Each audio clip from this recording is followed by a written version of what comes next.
شریف صاحب کی شہادت کے متعلق ہے۔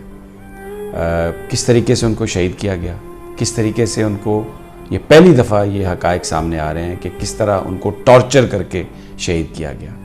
اور یہ جو کہانی بیان کی کینیا کی پولیس نے پہلے کہ وہاں پر کوئی گاڑی روکنے کی کوشش کی گئی اور اس فائرنگ میں مسٹیکن آئیڈینٹی کی وجہ سے وہ شہید ہو گئے، یا دور سے کسی سنائپر نے ان کو نشانہ بنایا جب وہ جا رہے تھے اور ان کو شہید کر دیا، یہ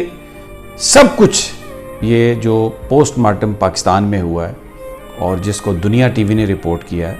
اور کامران شاہد کا جو پروگرام آن دی فرنٹ ہے اس میں انہوں نے تصاویر بھی دکھائی ہیں ارشد شریف کی باڈی کی، اور انہوں نے جو پوسٹ مارٹم رپورٹ ہے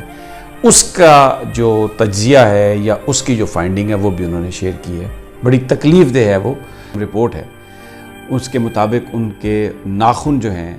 ان کی انگلیاں جو ہیں وہ ٹوٹی ہوئی ہیں، وہ ٹوٹی ہوئی نظر آ رہی ہیں، تصاویر ہیں، ان کی کلائی کی تصویر ہے، اس کے اوپر زخم ہے، اور پوسٹ مارٹم رپورٹ یہ کہتی ہے کہ ان پر 3 گھنٹے تک تشدد کیا گیا، کم از کم 3 گھنٹے ان کو تشدد کا نشانہ بنایا گیا۔ اس کے بعد پھر ان کے سر پر گولی مار کر انہیں شہید کیا گیا، ایگزیکیوٹ کیا گیا، ان کو باقاعدہ سزا دی گئی ہے۔ اب ایک گولی ان کو سینے میں بھی لگی ہے، تو ایسا لگتا ہے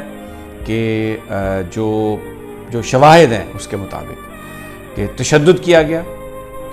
ٹارچر کیا گیا، پھر ان کے سینے میں گولی ماری گئی اور انہیں تڑپتا ہوا چھوڑ دیا گیا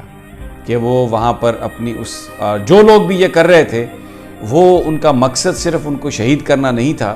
ان کو تکلیف پہنچانا تھا، ان کو اذیت دینا تھا، اور اس کے بعد ان کو شہید کرنا ان کا مقصد تھا۔ تو انہوں نے پھر جب وہ تڑپ رہے تھے، جو پوسٹ مارٹم رپورٹ بتا رہی ہے، پھر ان کے سر میں انہوں نے گولی ماری، اور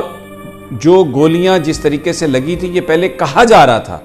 کہ گولیاں بہت قریب سے ماری گئی ہیں، گولی شاید یہ تھا کہ پچھلی سیٹ سے کسی نے گولی مار دی ہے، لیکن تب بھی کچھ لوگوں نے یہ کہا تھا، ان کا کہنا تھا کہ یہ ارشد شریف صاحب کو شہید کر کے اس کے بعد انہیں ان کی جو باڈی ہے وہ گاڑی میں رکھی گئی اور یہ ڈرامہ رچایا گیا۔ اب پوسٹ مارٹم کی اس رپورٹ کے نتیجے میں وہ جو 2 ان کے میزبان ہیں، وہ جو ان کا وقار صاحب کے مطابق ان کا بھائی خرم جو انہیں لے کے گیا، تو اور وہ پھر بالکل منظر عام سے غائب ہیں، کسی سے ملے ہیں یا نہیں ملے، لیکن ان کی سٹیٹمنٹ یہ پاکستانی اتھارٹیز نے جو ادھر گئے تھے یہاں سے، انہوں نے اس کو لیک کیا اپنی مرضی کے پاکستانی رپورٹرز کو، وہاں سے کینیا میں جو ان کی فائنڈنگ تھی یا جو ان کی گفتگو تھی، اور انہوں نے وہ ان کے ساتھ شیئر کیا، اور بیسیکلی جو ساری کی ساری جو تحقیقات تھی اس کو دوسرے رخ موڑنے کی کوشش کی ان صحافیوں نے بھی، اور ان مبینہ طور پر ان تحقیقاتی جو بھی لوگ ہیں انہوں نے بھی۔ لیکن اب سمجھ میں یہ بات آ رہی ہے کہ جب ارشد شریف کی والدہ پوسٹ مارٹم رپورٹ مانگتی ہیں تو ان کو پوسٹ مارٹم رپورٹ کیوں نہیں دی جاتی؟ کیونکہ جو موقف بنایا گیا، جو دیا گیا، اس کے مطابق تو پہلے کہا گیا کہ مسٹیکن آئیڈینٹی ہے، پھر کہا گیا دور سے فائرنگ ہوئی ہے، پھر یہ اس طرح کی کہانیاں بنا کے اس کو چھپانے کی کوشش کی گئی۔ لیکن جو پوسٹ مارٹم رپورٹ ہے اس میں ہر چیز وضاحت کے ساتھ ہے، جسم کے بہت سارے حصوں پر زخم کے نشان ہیں، انگلیاں ہاتھوں کی ٹوٹی ہوئی ہیں، کلائی جو ہے اس پر بھی شدید ایک زخم کا نشان ہے، اور پھر سر کے اوپر گولی ماری گئی ہے جو ایک پوری ایگزیکیوشن ہے، یوں پیچھے سے کھڑے ہو کے ان کے سر کے اوپر گولی ماری گئی۔ اس سے پہلے جو گولی ہے وہ سینے میں ہے، اور یہاں پر جو بلٹ نکلی ہے اب وہ کس ویپن سے چلائی گئی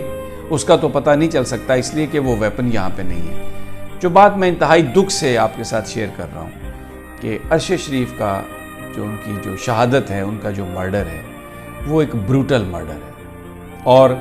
وہ پلان کیا گیا، اور ڈیفینیٹلی یہ پلان انہی لوگوں نے کیا ہوگا جنہوں نے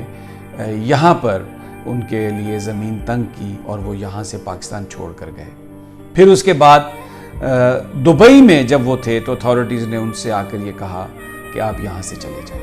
اور جس وقت ارشد شریف کے ساتھ وہ لوگ بات کر رہے تھے، ارشد شریف نے اپنا ٹیلی فون لائن پر تھے وہ پاکستان میں کچھ دوستوں کے ساتھ، اس لائن کو انہوں نے کھلا چھوڑ دیا اور کہا کہ آپ ان کی گفتگو سنیں۔ اور جن لوگوں نے وہ گفتگو سنی وہ یہ بتاتے ہیں کہ جو اماراتی افسر یا اتھارٹیز جو ان کے ساتھ آ کے بات کر رہی تھیں، وہ ان لوگوں کے نام بھی لے رہی تھیں کہ کس کس نے کہا ہے اور کس کس کے پریشر میں ہیں ہم لوگ، اور اس لیے ہم آپ سے کہہ رہے ہیں کہ اگر آپ اتنے ٹائم میں 48 گھنٹے میں یہاں سے نہیں جائیں گے تو ہم آپ کو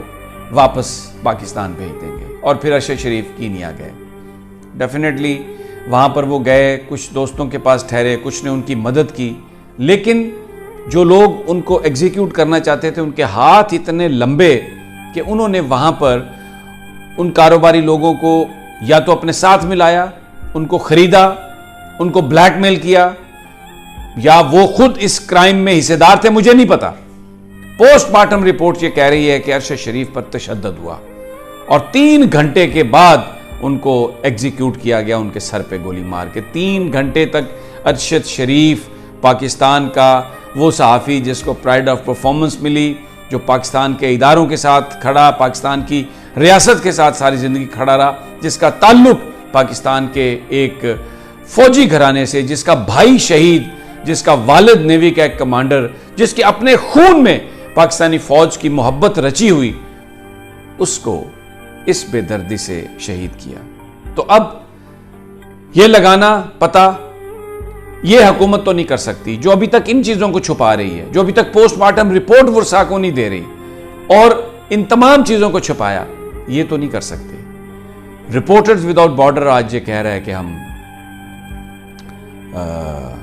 یونائٹڈ نیشن سے اس کی تحقیقات کروانا چاہتے ہیں۔